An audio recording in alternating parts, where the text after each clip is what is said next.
You're listening to Yonder Lies, and I'm Hannah Haberman. Before we dive into the episode today, I just want to let y'all know that this will be the last episode of Yonder Lies, at least for now. It's hard to believe that just over a year ago we released our first episode exploring the formation of Grand Teton National Park. It's been a pretty wild ride of a year, with COVID certainly being the defining factor that none of us saw coming. Looking back on a year of Yonder Lies, it's been an honor and a delight to dive into stories about this community, about the intricacies of bear management and bighorn sheep shenanigans, about Kanye and green-powered ski lifts, about black cowboys and wealth inequality. Thanks to all the amazing guests on our show, and a big thanks to you, our listeners. But we couldn't wrap the season up without touching on what is arguably the most defining and most talked about issue in Jackson right now: housing, and more specifically, the lack of affordable housing for working-class community members. It's no secret that this valley and this community is facing a huge housing crisis. Certainly, Jackson isn't alone or unique in this reality. Finding affordable housing seems more and more difficult and more fraught with questions of inequality and insecurity wherever you go.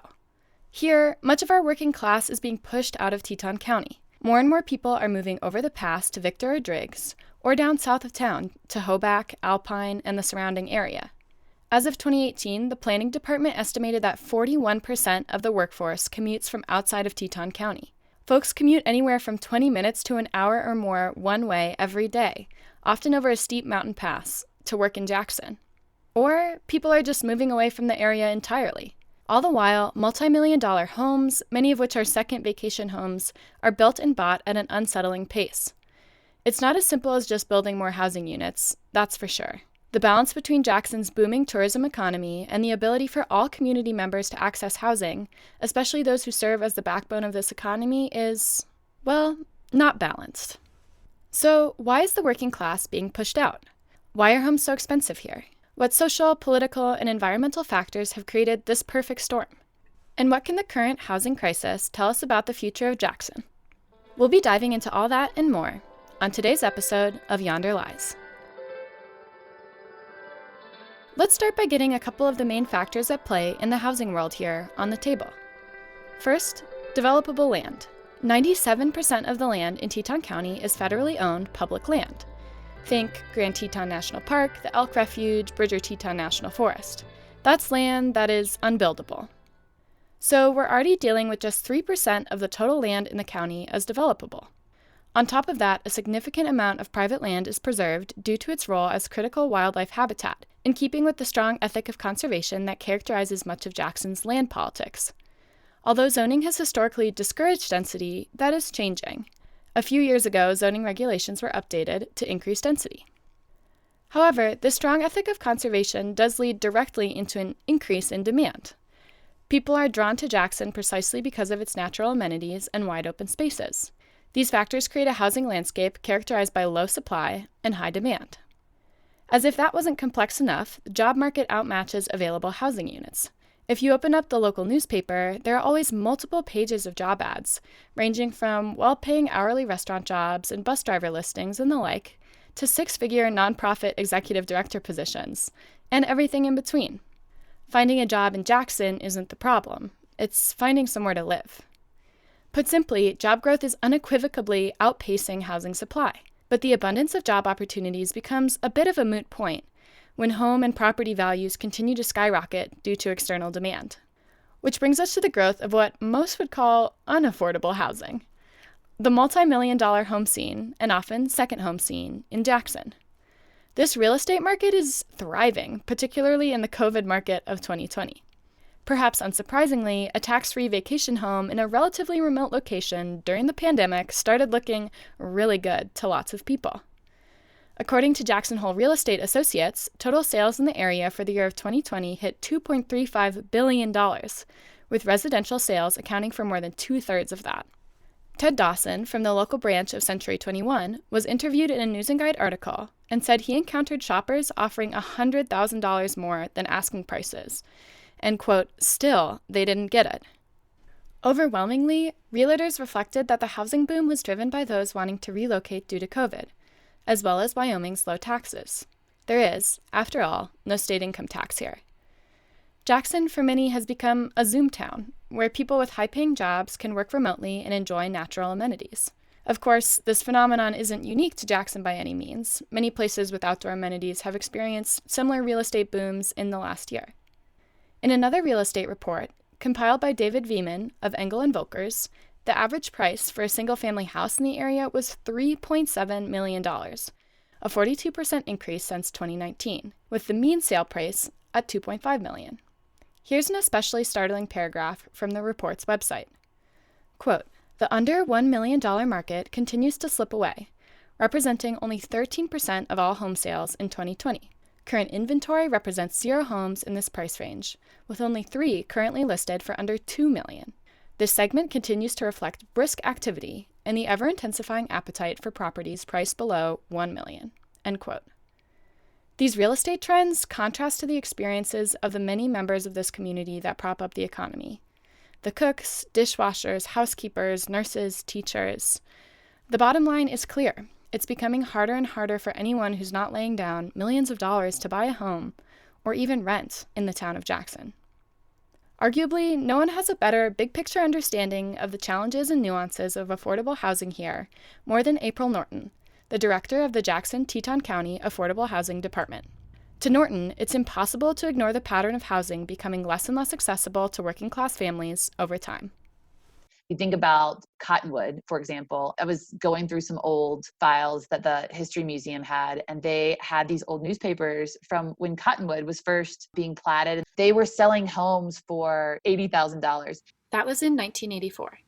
And a lot of those homes now are selling for $1 million, right? And so, had those homes had deed restrictions on them, they would be like $300,000 today. But instead, they weren't deed restricted, and now they're selling for 7 digits. And again, not affordable to most of the workforce.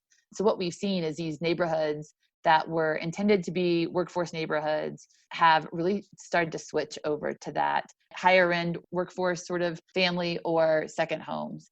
And again, becoming sort of less and less accessible. A deed restriction is a legal document filed in property records, placing restrictions on the use or sale of a property. One type of common deed restriction, used in Teton County and in other communities, sets limitations on the appreciation of affordable and workforce housing, for the specific purpose of keeping the housing affordable in future sales. As Norton points out, the absence of deed restrictions has, in part, resulted in homes that were once geared towards the working class becoming, for lack of a better phrase, upwardly mobile. Another factor at play here is the disconnect between increase in land values and increase in median wages. There's no check and balance there. It is this like runaway train, and you get paid what you get paid. And, if you are lucky enough to get into an affordable house, that's great. Or if you're lucky enough to scrape your way into some other sort of housing, that's great. A lot of people, have to have help from their families. And not everyone has generational wealth that can be passed around like that. And so I do think that, we are becoming pretty exclusive.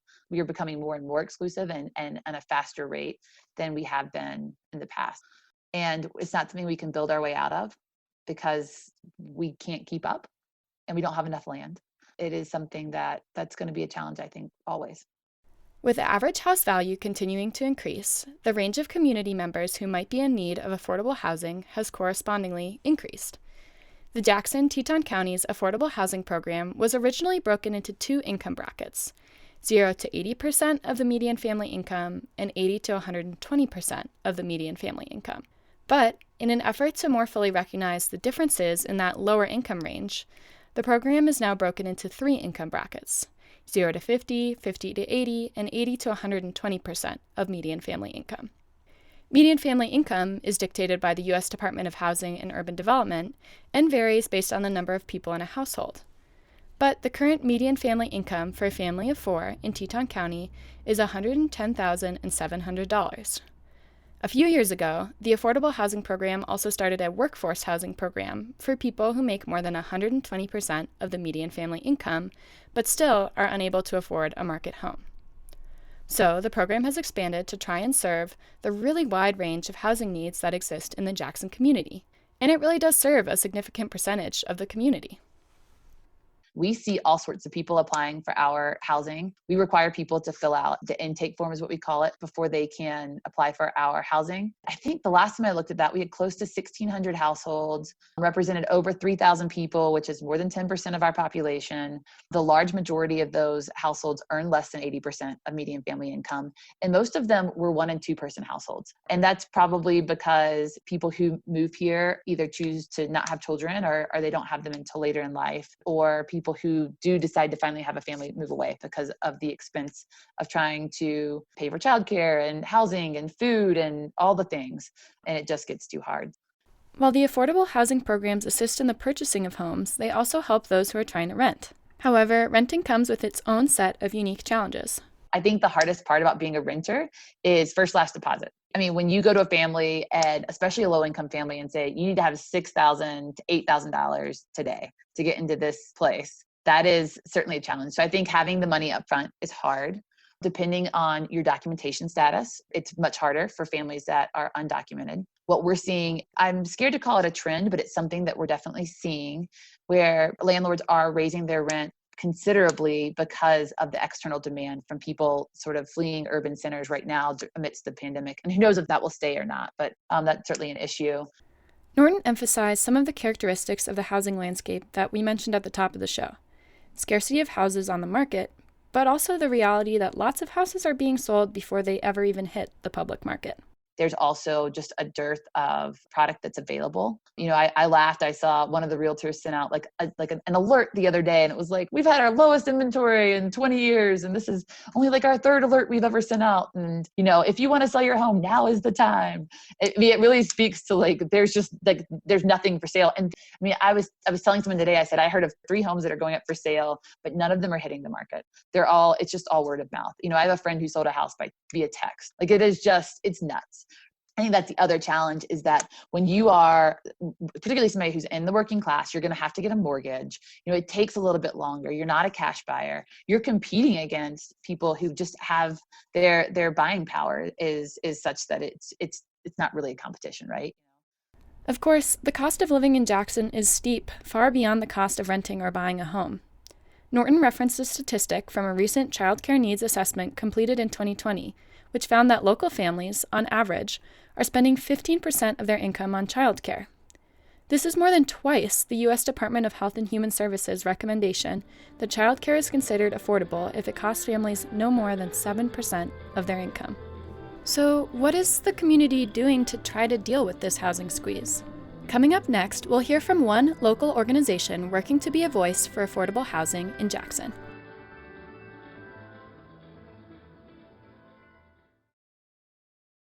Support for Yonder Lies comes from Think WY, Wyoming Humanities.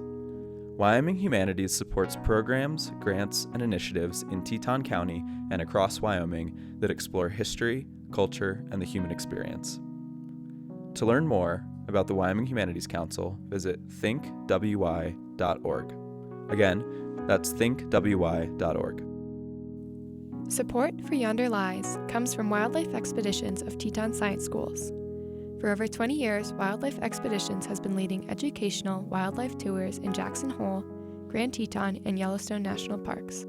To see wildlife and support education, visit wildlifeexpeditions.org.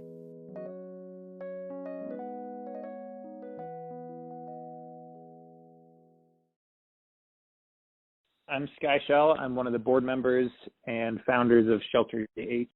ShelterJH is a nonprofit that's structured as a 501c4, so it's not tax deductible, but we can get involved in elections. And really our goal there is to get housing champions in office. Where it all started was back in 2016. I knew a few other people working on housing from various directions, so we got together and said, we have to do something because rents were going up 50% pretty much across the board. The Virginian apartments evicted everyone, turned it into condos, and then sold them. So there was just this sudden increases of rent and evictions, and hundreds of families suddenly lost housing. First thing we did was we held a march and a rally, and about 100 people showed up on Town Square and walked from Town Square down to Town Hall. And it was hailing, and we thought nobody would show up, but people showed up. It was this awesome energy. And we had a rally outside town hall and people told their stories and what was going on. And then everyone went inside during a town council meeting and a bunch of people spoke and really got the issue on the radar in a way that it hadn't been, at least politically. After that, we wanted to put together an organization to keep the momentum going. Really what we've tried to do is support specific projects and push for good policy changes, basically at the local level, because that's where we can have an influence. Shelter's long-term vision is to build political power and elect officials with pro-housing agendas. A significant part of Shelter's work has been identifying and supporting revenue tools to bring more money into housing. One of these tools was the proposed seventh penny of sales tax, which would have brought about $15 million a year to the community. This was on the ballot for voters this past November, but didn't pass. Shelter also works on housing policy. So Wyoming has the least amount of tenant protections of any state in the country, from what I've read. And the town passed a tenant protection ordinance a couple of years ago that was a good first step, but there's still a lot more to be done. Looking at housing mitigation, so if developers are building new projects that are going to bring in a whole lot of jobs, requiring that they also either provide some housing or pay into the housing fund to build housing. And that's something our community has done since 1994. But recently it's been under threat. A lot of the more extreme business folks have been trying to get rid of it in Cheyenne, and that would mean you could have a whole lot more jobs without any housing coming along with it, and that would throw our housing crisis into an even worse situation. Shelter's take, and that of the County Planning Department, is that in order for affordable housing to succeed in Jackson, job growth must be proportionally matched by growth of housing opportunities. And with workers pushed to live outside of this community, the implications on the town's character is potentially significant. If most of the homes end up being empty or Airbnbs, except, 2 weeks a year when the owners live in them, then you really don't have a community. You don't have neighbors, you don't have people walking around. It sort of becomes this empty shell outside of the peak seasons for tourism. The other side of it is for the people who are working in Jackson but not able to live in Jackson or in the county. They're not able to take advantage of all of the services that they're providing or the amenities that come with living in this county. So that ranges from our incredible library to the schools to the access to the national park or ski resorts here. If you have to live somewhere else and you're driving over the pass, then your kids can't be in school over here. And it's just, you're putting in a whole lot of work for this community to be a really awesome place, and you're not able to take advantage of that. And that just really doesn't seem fair at a very fundamental level. The housing crisis is also a matter of public health and safety. Many essential workers commute over Teton Pass, which occasionally closes for hours at a time due to avalanche mitigation. In these instances, people are literally unable to get to their jobs. This sets off a chain of events that impacts health, education, tourism, and safety services.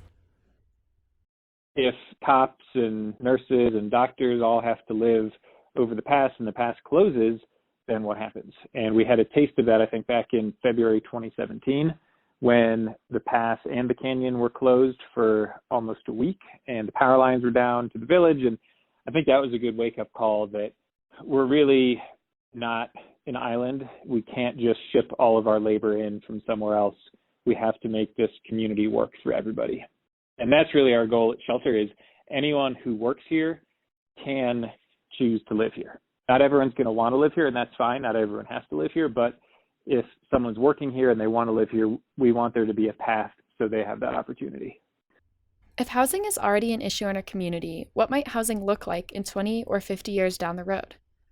One thing is clear: more people will continue to move to and live in the communities surrounding the greater Yellowstone ecosystem.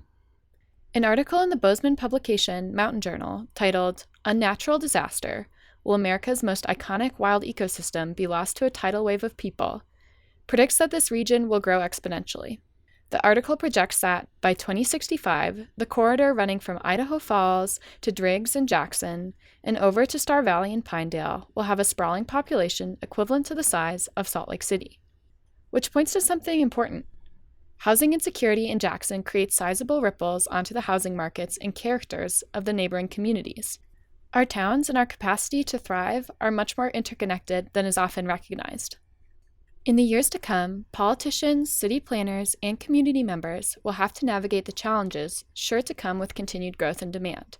There is no one clear solution, but the question of the future certainly looms large on the minds of many who work in housing and development. From April Norton's perspective at the Jackson-Teton County Affordable Housing Department, recent changes in town zoning restrictions point to a future where density is normalized and incentivized.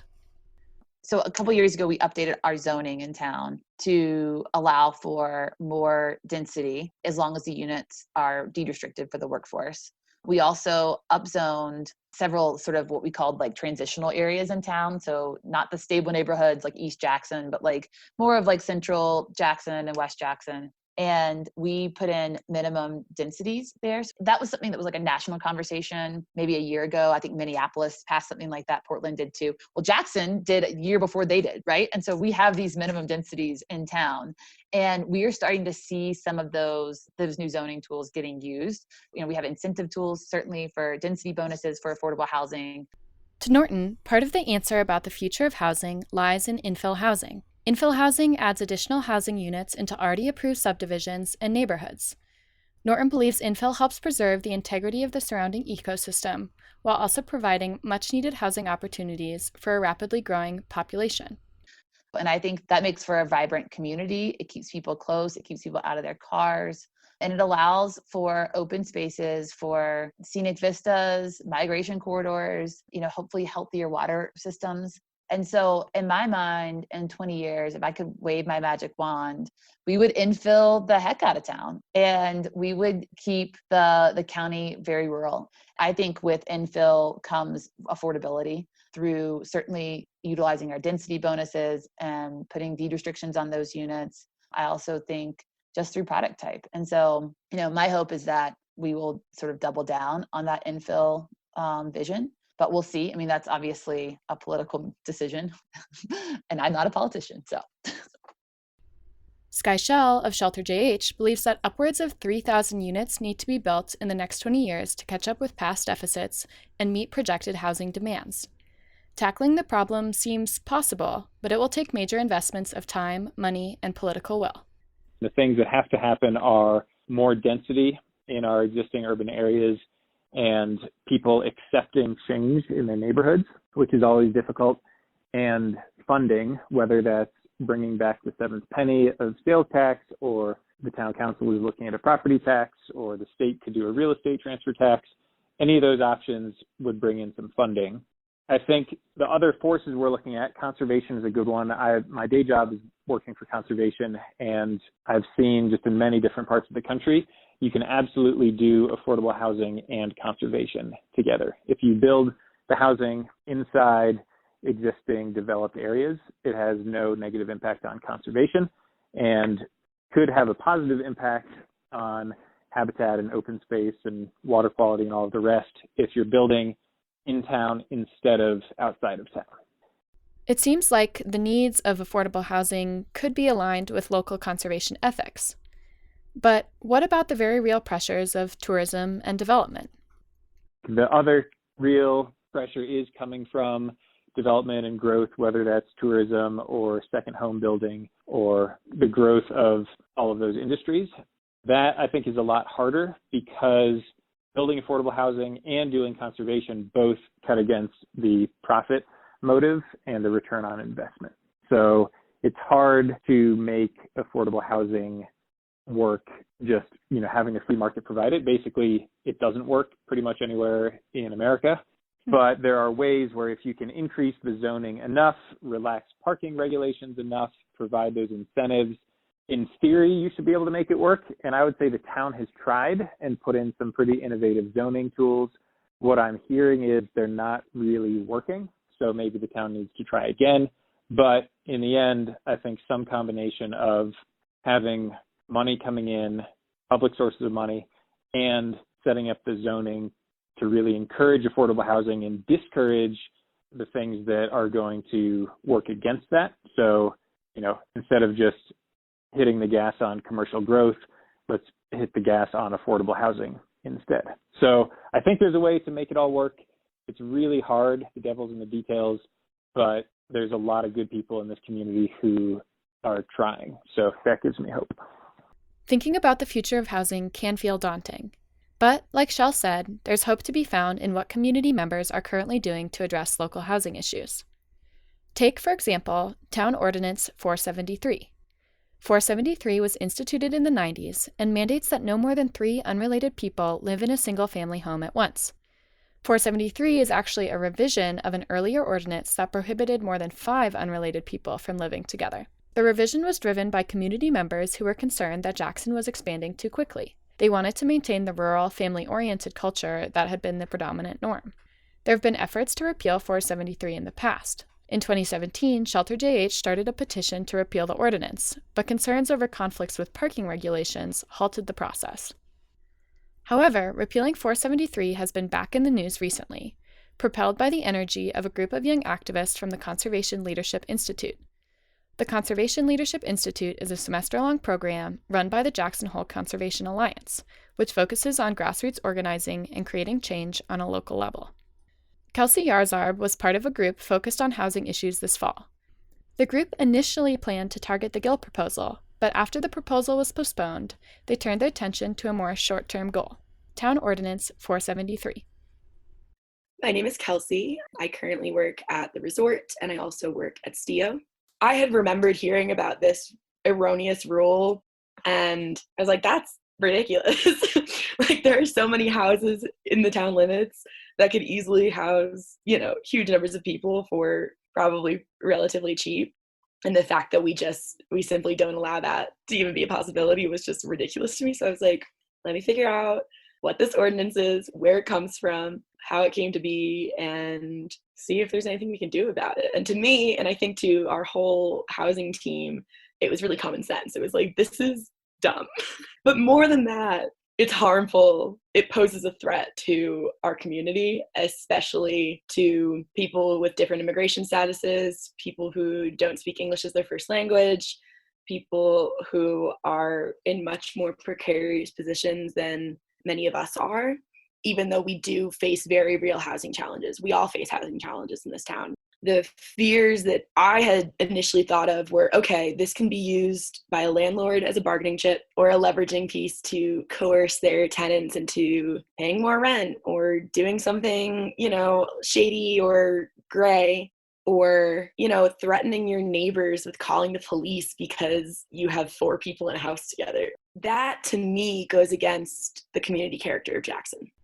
As the Conservation Leadership Institute housing group worked to bring more awareness around Ordinance 473, they realized the rule wasn't erroneous at all.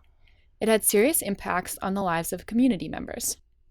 It's crazy because we all thought that it was so scarcely enforced. And now that it's become like a hot topic, people are coming out with all these housing stories of like, oh, I got kicked out of my house because I was violating the ordinance, or like, I've had this weaponized against me. And I think that so many people have had experiences with this ordinance in particular, and I don't think any of us were really expecting that. It really has been weaponized against our neighbors and people who contribute to our community in such innumerable ways. It can be hard to know how to start getting involved in housing issues or local politics in general, but living in a small community means our elected officials are really accessible. Start educating yourselves on housing policy in Jackson or in the town that you live in, the community that you feel a part of. And then write a letter to your town council. Write a letter, write an email, call in, start attending town council meetings. There are so many ways, especially now that everything is virtual and online, to get involved. You can join a town council meeting from your bed. That's awesome. Make sure your town council is working for you because we elected them and that's their job. If you'd like to learn more about Ordinance 473, check out ActNowJH on Instagram. Like Yarzarb said, the pandemic has made it even more convenient to attend local government meetings. As Town Council continues to review Ordinance 473, reaching out and sharing your opinions or experiences about housing can be one small action to take to get involved in local housing issues. Without a doubt, our community has its work cut out for us in terms of affordable housing, both now and in the years to come. Is it possible to create a world where all of our community members can choose to affordably live in Jackson if they want? What actions need to be taken? What changes need to be made? They're good questions to ponder, and even better questions to try and live out. It's hard to say what the future of housing in Jackson will look like in 20 years. But it is safe to say that much of the success of the future of all of our community depends on what we do now. Technical support comes from Jackson's community radio station, KHOL 89.1, and the Northern Rockies Conservation Cooperative. A big thanks to the Jackson Hole Historical Society for providing access to hours of archival audio. Special shout out to Doug Haberman for our theme music and Becca Holt-Hewson for our beautiful cover art. Thanks to all the amazing guests on our show, and a big thanks to you, our listeners.